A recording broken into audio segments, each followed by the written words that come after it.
Hello, my friends. Today we're going to tackle the big questions of life, if you will. So, who am I? Where did I come from? And why am I here? Basically, what's the meaning of life, right? So, that's a big question. And I'm going to give you my opinion on it because different people have different opinions about it, of course. Oh, and before we get real deep into this, please help me support this channel. Help me grow it to 100,000 subscribers. That's my goal. I'll try to do something special when we reach the first 10,000. And you can do that by liking, subscribing, sharing, and commenting.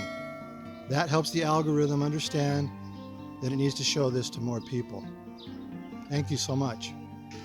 I often term it as, not only who are we, but what are we? Now, I've come to my conclusions based on, of course, my own experiences. And I've read a lot of the ancient wisdom, a lot of the ancient yogis, spiritual prophets, and a lot of the ancient religious texts, including the Bible.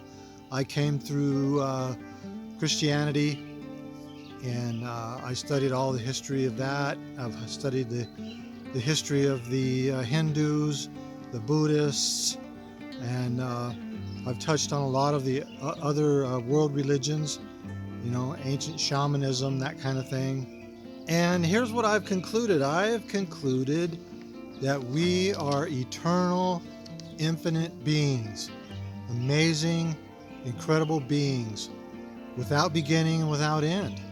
You, my friend, are an incredible, magnificent, eternal being.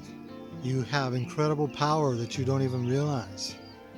And we, as a human species, are just beginning to realize some of our inherent powers. All right, so if we're these incredible, eternal beings, what in the heck are we doing here? Or should I say, what in the hell are we doing here? Well, it has to do with what I call the law of opposites. Okay, so, and it's probably not what you think. When you hear the law of opposites, if you've heard it at all, it probably refers to manifesting. There's a form of manifesting where you manifest whatever it is you don't want, or the opposite of what you want.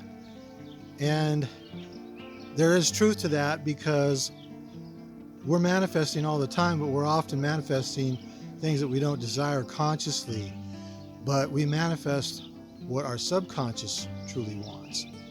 But that's getting off the track. So what is the law of opposites in regards to why we're here? Well, as I've said, we are these incredible, all-powerful, eternal beings.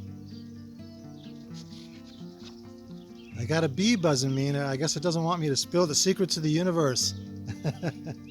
So what we're doing here is we are expanding the soul according to the ancient wisdom, according to my understanding, my experience through meditation and dreams that I've had.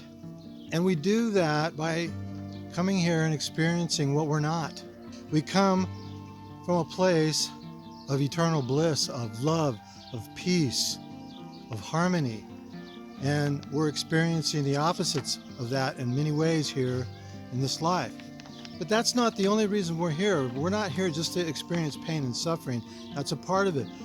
But perhaps even the biggest reason we're here is to experience joy.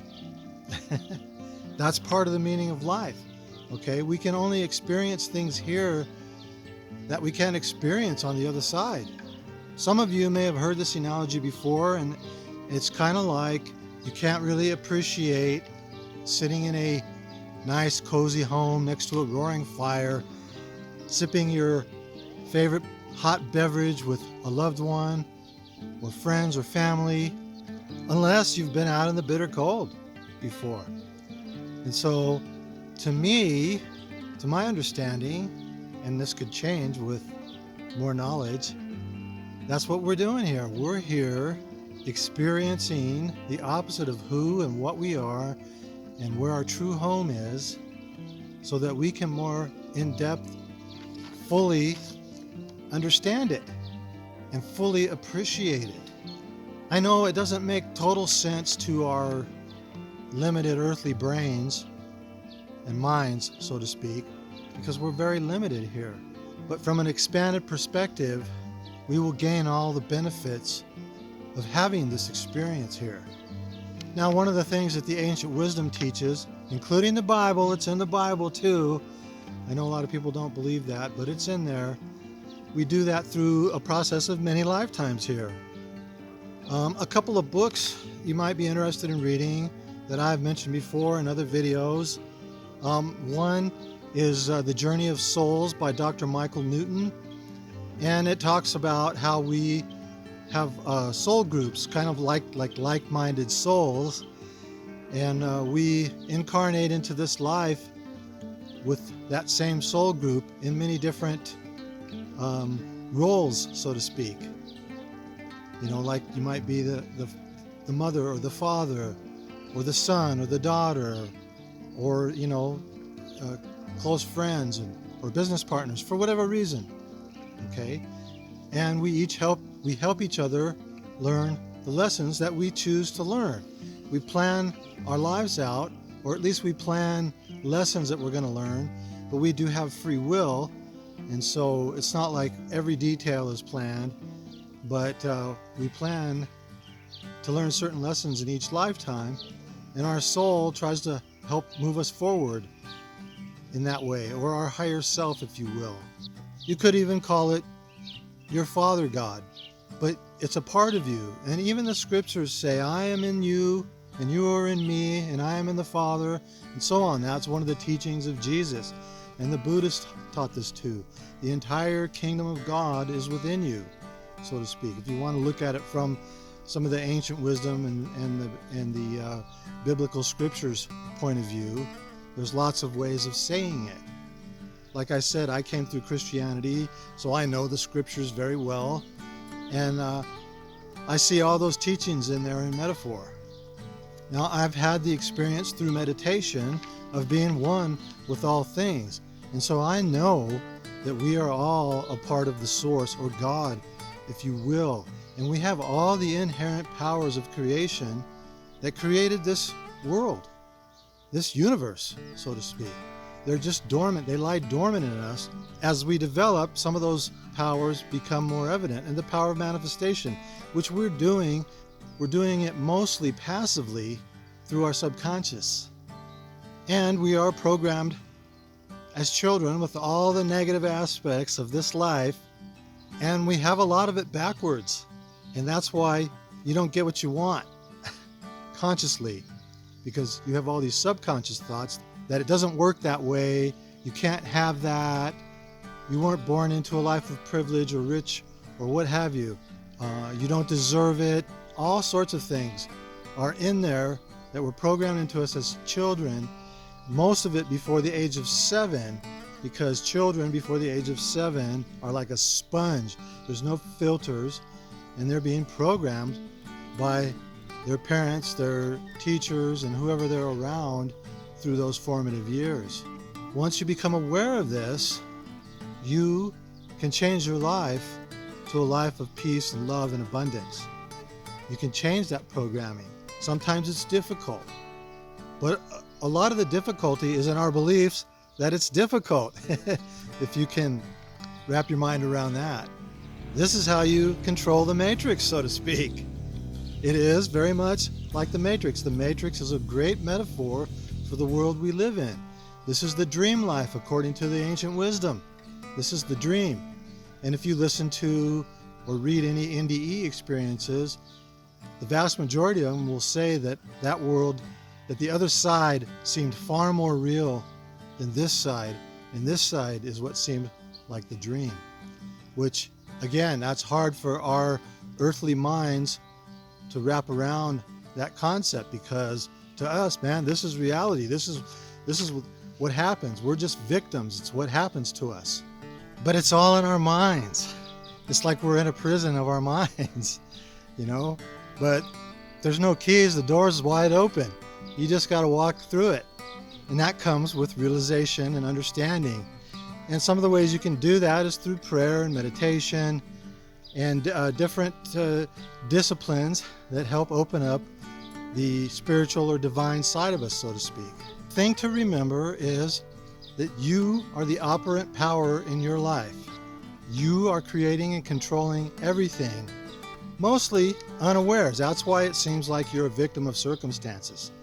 And that's what most of us believe, and that's what we were taught to believe as kids. Shift happens, man. That was my last video, by the way. Go take a look at it. But we're not victims. And once I discovered that I wasn't a victim, that I was in charge, then you can actually take charge. Now, and it's not easy, because overcoming a lifetime of program, especially like for me, where I didn't discover that till later in life. And so you've been reinforcing that programming and those habits and those memories for many, many years. And so sometimes it's difficult to overcome them.